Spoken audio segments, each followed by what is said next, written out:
Acknowledging what had happened after Godzilla vs. King Ghidorah, Toho realized their movies could be more profitable if they used more well-known kaiju. The original plan was to make a direct sequel to Godzilla vs. King Ghidorah using a scrapped idea from the first film, Emperor Ghidorah, which I've mentioned before. But Toho knew bringing King Ghidorah back would be way too easy, and besides, the movie would obviously not earn a lot of money. So Toho decided to go with a more marketable monster, Mothra. Mothra was a great choice because she was very popular with women, and of course women made up the majority of Japanese audiences. Surprisingly, Mothra wasn't the first choice after King Ghidorah. Originally, Toho was going to try again to remake King Kong vs. Godzilla. Except this time they would use the second closest thing to Kong, Mechani-Kong. But like before, Toho had trouble obtaining the rights, and Mechani-Kong was just too similar to his inspiration. Another lost idea was Godzilla vs. Gigamoth, which eventually evolved into what we got. At one point, Bagan was originally supposed to fight Mothra, remember him? But that idea was eventually scrapped too.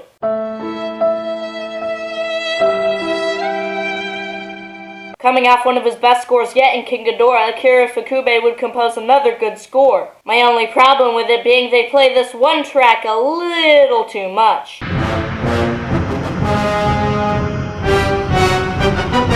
This time, Kazuki Omori wouldn't direct. Instead, he would write the screenplay and be replaced by Takeru Okawara. But the movie would definitely be in good hands. Okawara was so good that he would continue to direct the following Heisei-era installments, with the exception of Godzilla vs. Space Godzilla. Kenpachiro Satsuma would yet again be playing Godzilla, making this his fourth time portraying the monster. Like I mentioned before, the original plan was to reuse the Gedo Goji suit, but since it was stolen, they had to create a new suit called Bado Goji. But what I didn't tell you is that a random lady found it in a bamboo patch before it was eventually recovered, which is where this meme comes from. Batra, another monster said to appear in the film, was portrayed by stuntman Hurricane Ryu, but his final moth form is merely a prop. Sorry it took me so long, but this is my review of 1992's Godzilla vs. Mothra. In space, the an asteroid is shooting towards Earth, and once it crashes into the ocean, we get what we came to see, Godzilla. Let me just say that right off the bat, Godzilla vs. Mothra isn't available on my TV for some reason, so I had to buy the DVD version, which came in a 3-pack. But I got the English dub version, and as some of you might have guessed, the dub isn't that good. The movie truly begins with an homage to, or just a complete rip-off of Indiana Jones, and as we would see, this wouldn't be the last. And in this quote-unquote homage, we were introduced to our main character, Takeyu Fujita. After he steals this random golden elephant thing, the whole temple starts to collapse, and the whole sequence is pretty hilarious. But right after Fujita escapes, he's arrested by the police. But for some reason, Fujita's wife is able to bail him out of jail to go exploring on a mysterious island. Meanwhile, a bunch of bad climate changes are happening all over the world, and while this is happening, Batra is released. While off at sea at a boat, Fujita finds out that the island they're going to is Infant Island, one us Godzilla nerds know well. Once they get on the island, even more Indiana Jones gags start to happen, including a rickety bridge. And let me tell you, the actors look like they had a really fun time filming this. The next day they go exploring and find a giant egg, Mothra's egg. They also find 2 little twin fairies called the Cosmos. The Cosmos tell them that the reason all these bad climate changes are happening is because Mother Earth isn't happy with all the harmful decisions mankind is making. And it only gets more childish from there. The Cosmos also tell them that the bad climate has awoken Batra, who fought Mothra centuries ago. Speaking of Batra, he is currently swimming towards Tokyo, and as usual, the military's weaponry has no effect. While all this is happening, Mothra's egg is strapped to a boat and shipped off to sea, and for some reason,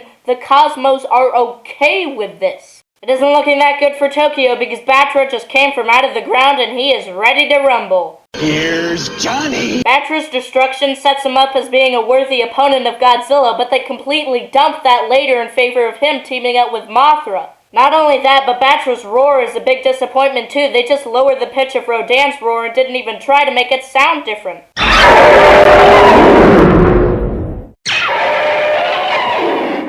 With Mothra's egg still on the boat, a giant beam crashes out of the water and Godzilla appears. Anyways, Little Time 2 immediately starting to swim towards the egg, if you can even call that swimming. Fujita and some other guy then fight over releasing the egg, probably for some random reason I didn't understand. But right as Godzilla is closing in, the egg hatches and a baby Mothra larva is revealed. Godzilla remembers well what happened in their original battle, so he wastes no time trying to kill this stupid thing. Yay, another familiar face. Batra's back from his Tokyo rampage and he's ready to kill his goody two-shoes doppelganger.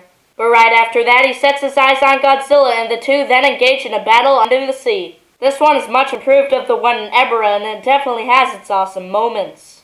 But sadly, it's cut short by an earthquake, which leads Batra and Godzilla to sink into somewhere, I don't know. The next morning, Fujita finds out that the Cosmos are gone, and that's because this guy stole them for his company. Good job, man, I was sick of them too. But Mothra isn't happy about this change because she begins to attack Tokyo, and the only way to get her to stop is to return the Cosmos. Dang it. The funny thing about this scene is even if Mothra isn't trying to destroy stuff, she still does. Even after the Cosmos tell her to stop, face to face, she still manages to destroy stuff. Miki Saigasa also returns, making her the only reoccurring character in the franchise so far, if we're not counting Dr. Yamane's brief appearance in Godzilla Raids Again. Mothra begins to approach the building that Fujita, his wife, and daughter are in, but after Miki warns them about the situation, it's already too late. But thankfully, the Cosmos are able to tell her to stop, so from there, Mothra stops messing with Tokyo. Psych! Yeah, that's right. Mothra is such a clumsy oaf that on her way out, she still manages to destroy stuff. So much so that the military still thinks she's a threat and begins to shoot at her.